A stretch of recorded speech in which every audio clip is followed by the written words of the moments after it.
Breaking down before building up. Why God allows you to fall apart. There comes a moment in every person's journey when the life they built begins to collapse. The job you thought was secure disappears. The relationship you poured your heart into crumbles. The dream you once held in your hands slips through your fingers. And in that moment, it's easy to believe something has gone wrong, that you failed, that you're being punished, that somehow life is working against you. But what if that breaking wasn't the end of your story? What if it was the beginning of your rebuilding? You see, there's a difference between something breaking down and something being broken open. When something breaks down, it collapses under pressure.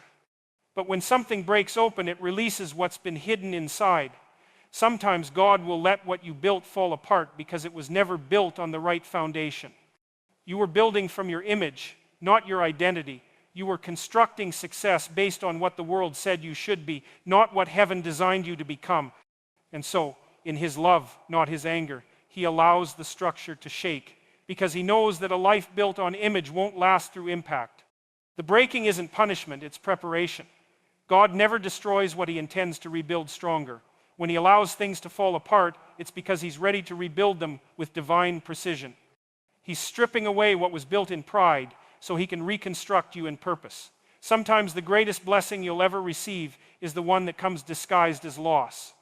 Because when you lose what was false, you make room for what's real. When what's temporary collapses, the eternal can emerge.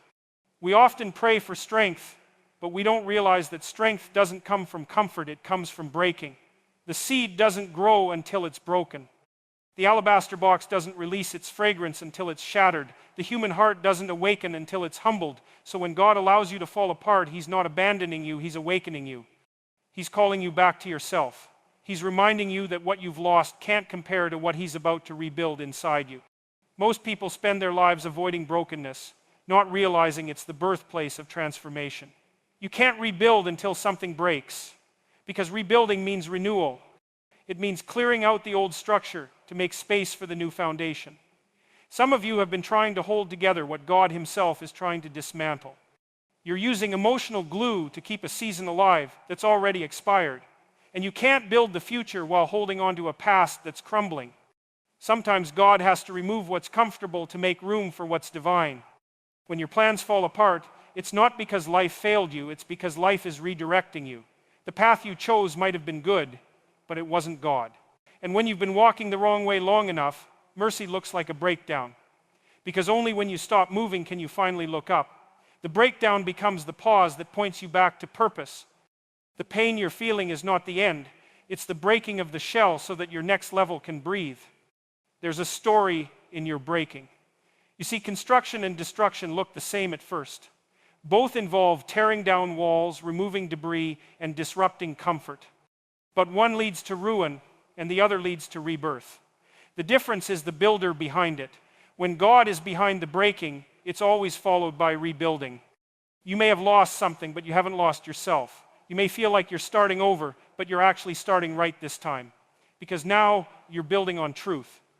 Rebuilding requires a surrendered heart. You can't rebuild from ego. You rebuild from humility. You can't rebuild blaming others. You rebuild by taking responsibility for your growth. It takes courage to look at your life and say, yes, it's in pieces, but I'm not done. Because every great comeback begins with ownership. You cannot rise if you refuse to face where you fell. But when you stand up from your breaking and decide to rebuild with wisdom, you don't just recover, you evolve. You see, the old version of you was built for survival, but the new version of you is built for significance. Survival is about getting through. Significance is about growing through. When God allows life to fall apart, it's because He's calling you out of survival and into significance. You can't become your higher self while clinging to lower standards. The comfort zone has to collapse so the calling can emerge. And here's the truth, rebuilding isn't fast and it isn't easy. It's daily work. It's waking up every morning, facing what's broken, and choosing to believe again. It's forgiving what hurt you, releasing what's gone, and speaking life into what remains. It's reminding yourself that your value isn't in your circumstances, it's in your Creator. It's trusting that the same God who let it fall apart is the same God who will give you the wisdom to rebuild it stronger, smarter, and more secure than before. You will know you're in a rebuilding season when peace becomes more important than performance, when solitude feels more sacred than validation, When what used to impress you no longer interests you, that's not regression, that's rebirth. You're shedding the old layers of identity that were rooted in fear and replacing them with foundations rooted in faith. The breaking was necessary because it removed everything you didn't need to carry into your next season. When the walls fell at Jericho, it wasn't destruction, it was destiny being fulfilled. When Joseph was thrown in the pit, it wasn't rejection, it was redirection. And when your own life seems to crumble, it's not failure, it's formation. God is shaping the foundation of a new version of you, the kind of you that won't crumble under pressure, won't compromise under temptation, and won't quit under challenge. You're not falling apart, you're being rebuilt. So don't rush the rebuilding. Let patience do its perfect work. Every nail, every beam, every wall is being placed with divine precision. The version of you that's emerging will walk with wisdom, speak with authority, and move with purpose. You're not the same as before, and that's the point.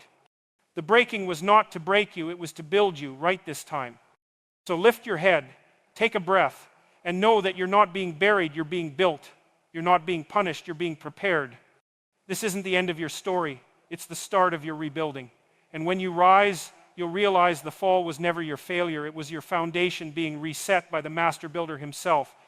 The blueprint within, rebuilding from identity, not image. Every structure in this world begins with a blueprint. Before one brick is laid, before one wall rises, there's a vision on paper that defines what's being built. Without that vision, the builders are just stacking stones. And the same is true in life. Too many people are stacking achievements without a blueprint. They're building from their image what they want people to see instead of their identity, who God designed them to be. When you build from your image, you're constructing a life around appearances. You're focused on how it looks, not what it's made of. You want validation instead of foundation. You crave recognition more than revelation. And that's why so many lives collapse under pressure, because what was built to impress can't survive a storm. The applause of men cannot sustain the weight of destiny. When the lights go off and the stage clears, you'll find that image can't hold you up, only identity can. Your identity is the divine blueprint within you. It's not something you create, it's something you uncover. Before you were born, God designed a unique pattern for your life. He placed in you gifts, strengths, desires, and a divine purpose. But when we lose sight of who we are in Him, we start to copy others. We start to imitate what's visible instead of cultivating what's valuable. You were never meant to be a reflection of culture. You were meant to be a reflection of the Creator. When you rebuild from identity, you start from the inside out. You begin by asking, who am I in God's design? What did He create me to do? What kind of character supports that calling? Because it's not enough to have dreams, you need the integrity to carry them. It's not enough to build platforms, you need the spiritual strength to stand on them. Identity creates stability. And the reason some people keep restarting their lives is because they're trying to build skyscrapers on sand. Think about a skyscraper. The taller the structure, the deeper the foundation must go. If you want to rise high in life, you have to go deep within yourself. You have to dig through the layers of insecurity, fear, comparison, and ego until you hit the solid rock of your true identity. That's the only foundation that can handle the weight of purpose. God doesn't bless who you pretend to be, He blesses who He created you to be. The world tells you to reinvent yourself, but God says rediscover yourself. Reinvention comes from effort, rediscovery comes from revelation. Reinvention says, let me create a version that works. Revelation says, let me uncover the version that's real. You can't rebuild your life until you know what you're rebuilding it for. Identity gives direction to construction. Without it, you'll keep remodeling broken patterns and calling it progress. There's a moment in every believer's journey when God confronts the false identities we've built. The titles, the personas, the masks. He allows circumstances to strip away the illusions until all that's left is the real you, the one He can use. And that moment doesn't feel comfortable, but it's holy, because it's in that naked honesty that the blueprint becomes clear again. Rebuilding from identity means aligning every area of your life with truth. If your relationships don't match your purpose, you release them. If your habits don't reflect your calling, you replace them. If your thoughts don't support your destiny, you renew them. You stop living to be seen, and you start living to be significant. You stop chasing what's popular, and you start pursuing what's powerful. Let's be honest, image can be intoxicating. It feels good to be admired, to be liked, to be praised. But image is a prison disguised as applause. It keeps you performing for approval instead of producing from authenticity. You spend your energy maintaining the look instead of mastering the life, and eventually that performance will drain you. You can't sustain something you're not designed to be. When you build from identity, everything changes. Confidence replaces comparison. Peace replaces pressure. Purpose replaces popularity. You no longer wake up asking, how do I look? You start asking, am I aligned? Because identity is alignment. It's the spiritual posture that connects you to heaven's blueprint for your life. When you're aligned, opportunities fit, doors open naturally, and relationships begin to flow with purpose. The enemy of your destiny isn't failure, it's confusion. If the enemy can make you forget who you are, he doesn't have to destroy you. You'll destroy yourself by chasing what's not yours. That's why clarity of identity is power. When you know who you are, you stop negotiating your worth. You stop settling for relationships, jobs, or opportunities that don't reflect your value. You begin to move with authority because you understand that your assignment carries divine backing. You were never designed to compete, you were designed to complete. When you rebuild from identity, you understand that your lane is sacred. You stop looking left and right because you realize no one else can build what God assigned to your hands. Comparison kills creativity. You can't be original while trying to be someone else's echo. God didn't copy and paste your purpose, He handcrafted it. Rebuilding from identity also requires humility. You have to admit that parts of your old structure were built on pride, that you made decisions for approval instead of alignment, that you were chasing what looked right instead of what was right. But humility doesn't weaken you, it purifies you. It removes the impurities of performance and reconnects you to purpose. When your foundation is identity, storms can't shake you. People can misunderstand you, seasons can stretch you, but you'll still stand because your worth doesn't rise and fall with circumstances. You're anchored in truth. You know that even if the world forgets your name, heaven still recognizes your purpose. That's power. That's peace. And here's the beauty of rebuilding from identity. It attracts the right materials. When you're aligned, you draw in people, resources, and opportunities that match your divine design. You don't have to chase what's meant for you begins to flow toward you because God doesn't bless confusion, He blesses clarity. So take this season seriously. Lay down the mask, drop the performance, step away from the image, and return to the identity. Ask God to reveal the original blueprint of your soul. Who did He design you to be before fear, culture, and comparison told you who to become? That's the person you need to rebuild from. That's the version that can carry destiny. When you rebuild from image, you construct a house that people admire but heaven ignores. But when you rebuild from identity, you create a structure that becomes a dwelling place for glory. You become the kind of person that carries peace in storms, wisdom in confusion, and power in weakness. You are not your mistakes. You are not your reputation. You are not your last failure. You are God's design in human form, a blueprint waiting to be built according to His plan. So stop trying to look successful and start becoming substantial. Stop trying to be impressive and start becoming impactful. When the blueprint within aligns with the work without, everything you build will last, because what's built on truth cannot be shaken. And when you rise this time, you'll rise differently, not because people believed in you, but because you finally believed in who God created you to be. The discipline of reconstruction, building habits that match your destiny. Once you've decided to rebuild your life from identity, the next step is the discipline of reconstruction. Because vision without structure collapses into wishful thinking. You can see the future, you can feel the calling, but if you don't have the daily discipline to build toward it, your destiny remains a dream. Every great destiny is built brick by brick, habit by habit, day by day. Discipline is the difference between intention and transformation. Too many people get stuck in cycles of inspiration. They get excited by the idea of change, but they never develop the structure to sustain it. They want transformation without consistency. They pray for a harvest but won't plant the seeds. But destiny doesn't respond to emotions, it responds to actions. God honors movement, not mere motivation. You don't get what you wish for, you get what you work for with faith. The discipline of reconstruction means rebuilding your habits to match your identity, because your destiny will never rise higher than your daily routine. If you keep practicing the same patterns that built your old life, you can't expect to walk into a new one. You cannot create a kingdom future with peasant habits. The new version of you cannot survive on the diet of your old discipline. Habits are the invisible architecture of your future. Every decision you make, every morning you wake up, every moment you choose progress over comfort, you are laying spiritual bricks for the life you're constructing. Most people underestimate the power of small, consistent actions. They think transformation happens in leaps, but it happens in layers.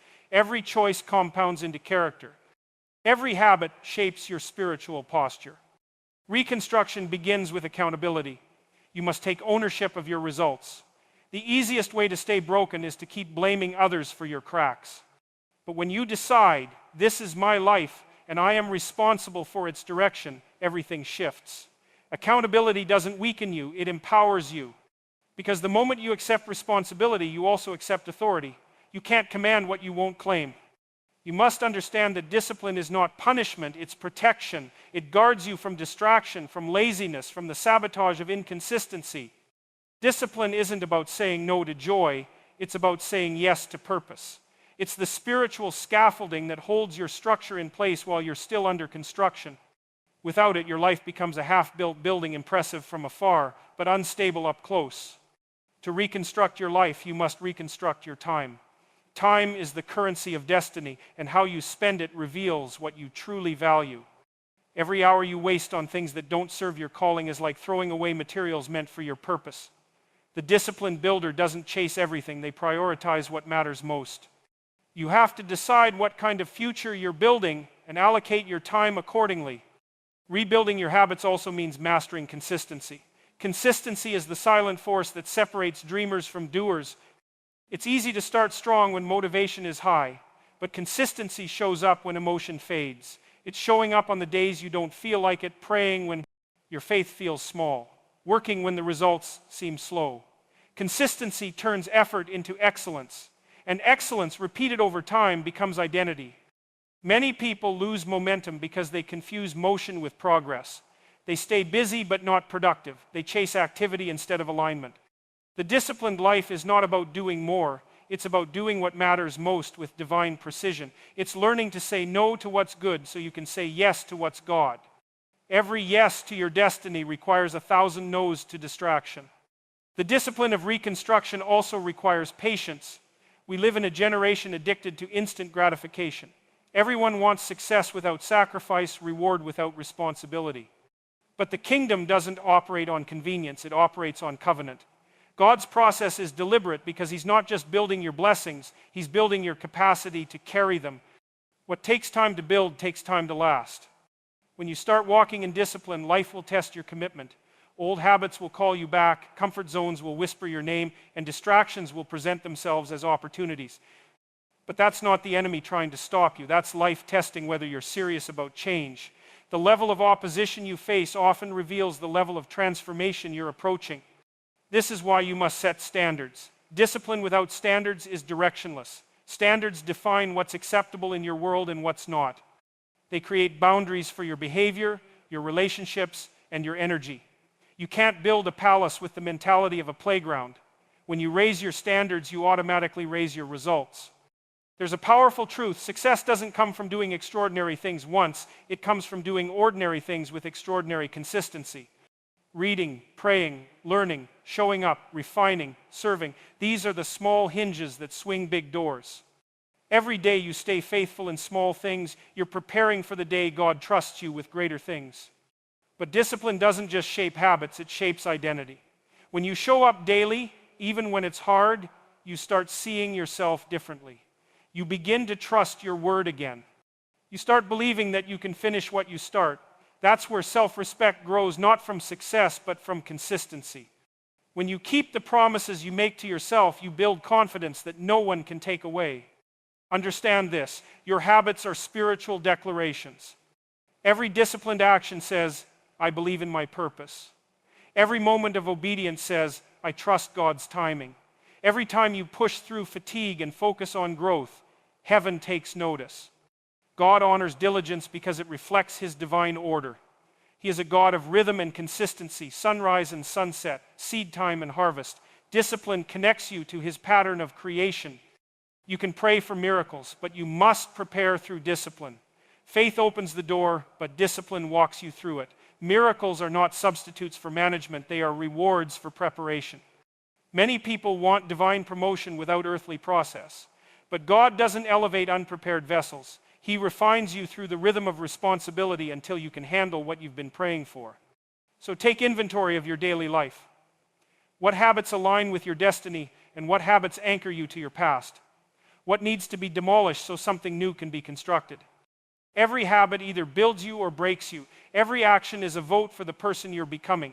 If you want to be unshakable, you must build unbreakable habits. The discipline of reconstruction is not glamorous. It's lonely. It's repetitive. It's often unseen. But it's in those unseen hours that greatness is built. While others sleep, the disciplined prepare. While others complain, the disciplined commit. And while others wait for the perfect moment, the disciplined make the moment perfect. So, keep building, keep showing up, keep mastering the mundane, because every disciplined day is another brick in the structure of your destiny. And one day, the world will look at what you've built and call it greatness, but heaven will look and call it obedience. Faith-fueled focus, keeping vision alive in the process. Faith is the fuel that keeps you moving when nothing around you looks like progress. It's the invisible engine behind every visible victory.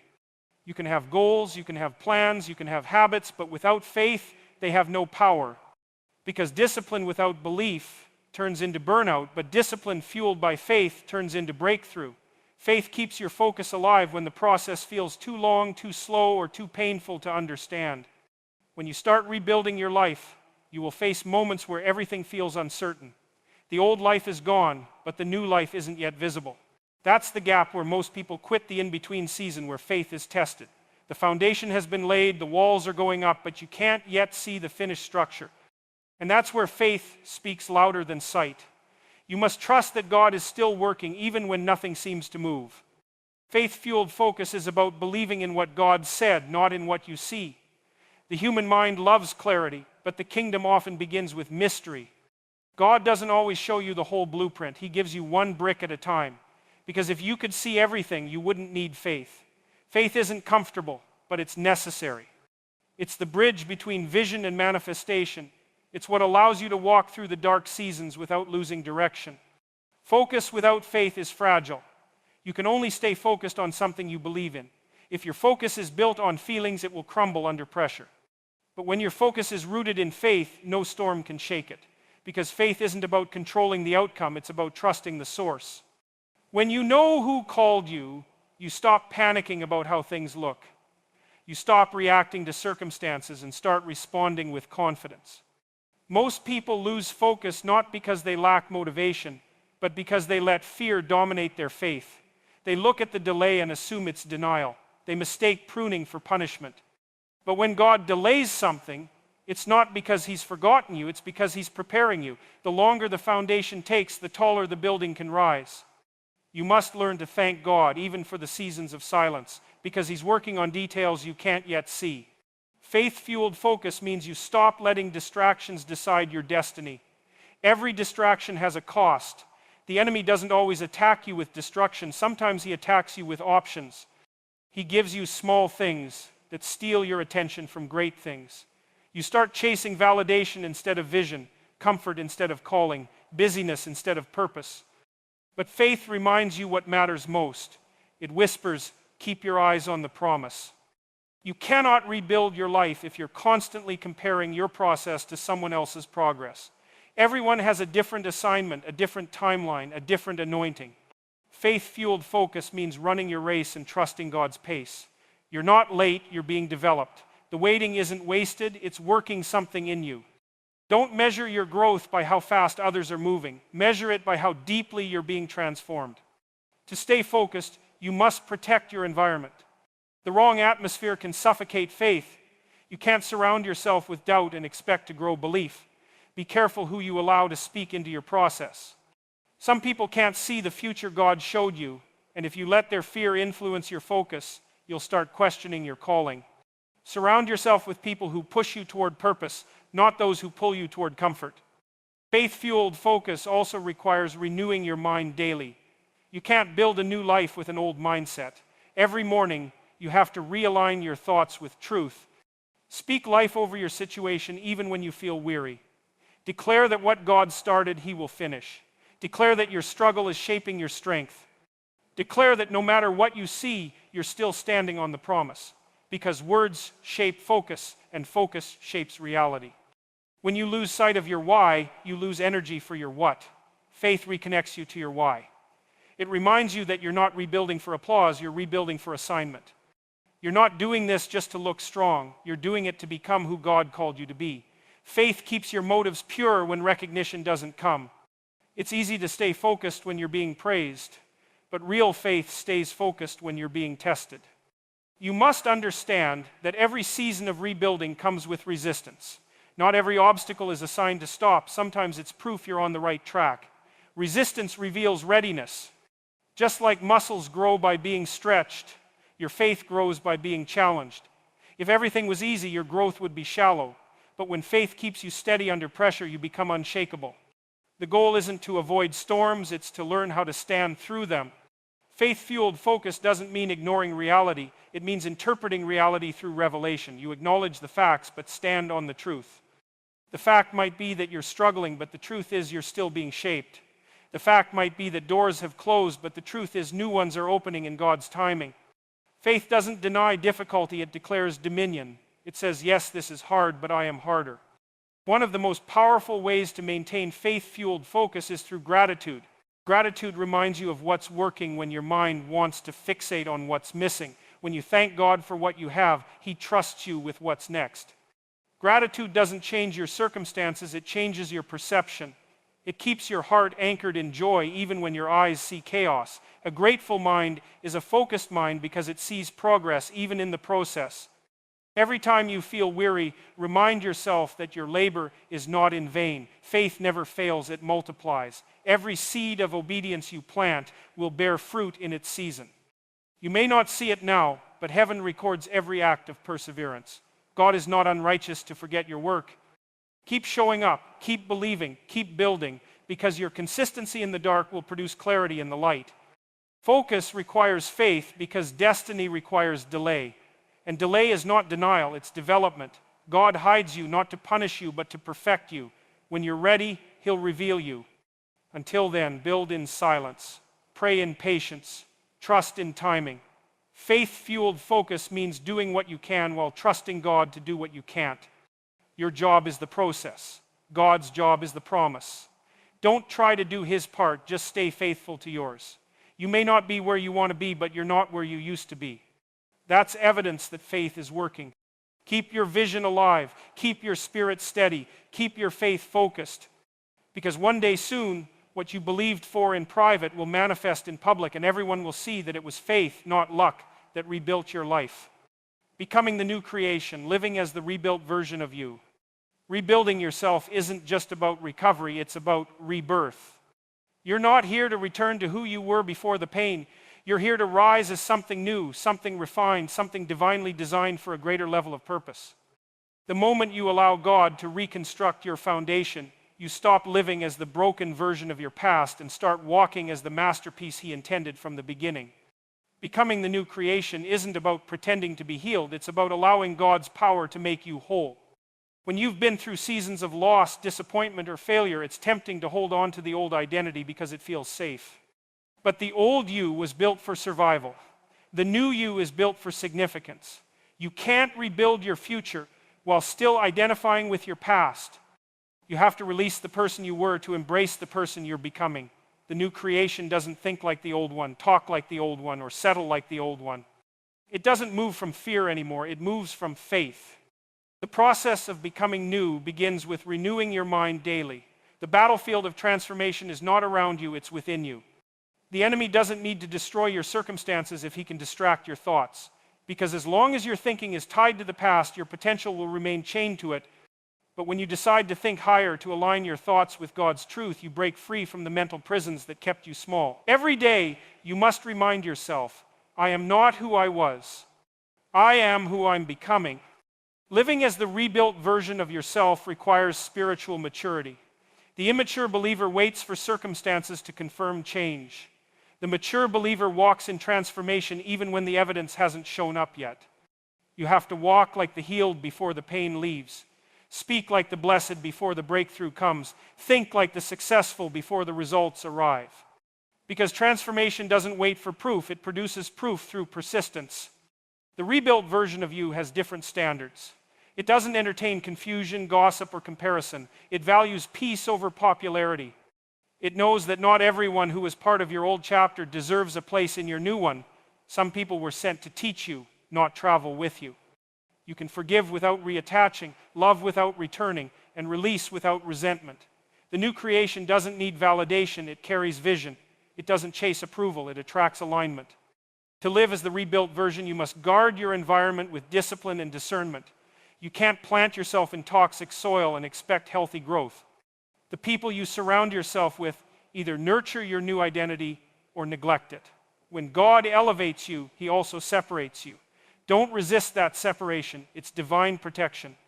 Sometimes solitude is the sacred space where God downloads your next instructions. When you feel isolated, it's often because God is isolating your focus.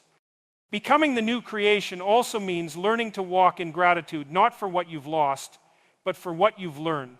Pain was your professor, and the lessons it taught you were priceless. You discovered strength you didn't know you had, clarity you didn't know you needed, and purpose you couldn't have seen without the pressure.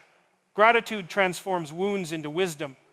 It shifts your perspective from why me to what is God showing me.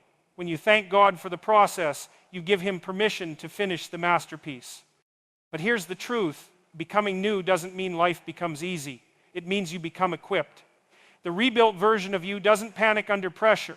It prays. It doesn't complain about challenges, it conquers them. You've learned that storms aren't there to destroy you, but to deepen your roots. You've learned that rejection isn't loss, it's redirection. You've learned that waiting isn't wasting, it's preparation. The new you doesn't break under weight, it builds under it. To live as the new creation, you must also walk with intention.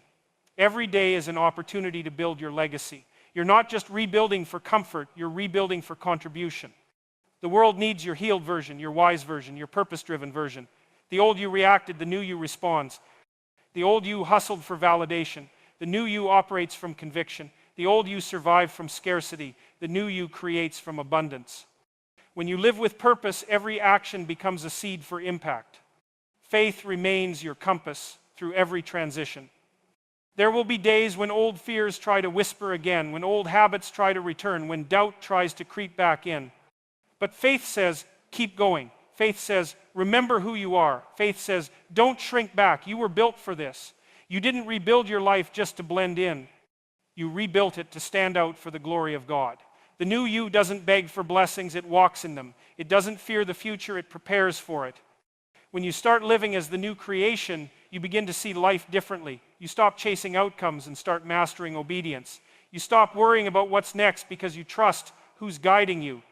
You stop living for temporary applause and start living for eternal purpose. You realize that every season, even the painful ones, was part of God's divine architecture to make you unshakable. And once you taste that level of peace and clarity, you'll never go back to chaos. The rebuilt version of you carries authority because it carries alignment. You speak differently because you think differently. You attract differently because you expect differently. You manifest differently because you manage differently. Your confidence no longer comes from achievements, but from assignment. You're not waiting to become valuable. You've discovered that your value was there all along, buried under the rubble of insecurity and fear.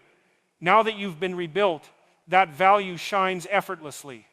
You'll know you've become the new creation when peace becomes your default response. When you stop forcing and start flowing. When you no longer seek revenge but release. When you stop needing validation because you already know you're chosen. The new you doesn't compete, it creates.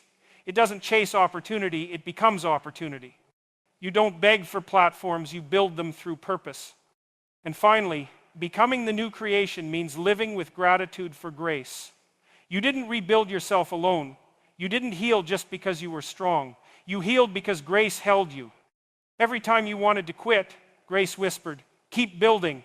Every time you doubted, grace reminded you of your design. Every time you failed, grace gave you another chance.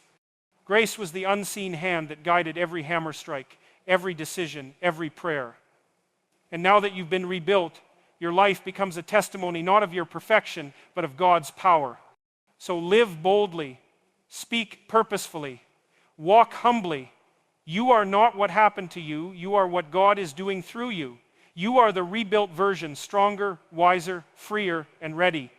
The foundation has been set. The structure stands tall. The masterpiece is complete. Now step out and live like it, because the world doesn't need the old you, it's waiting for the rebuilt one.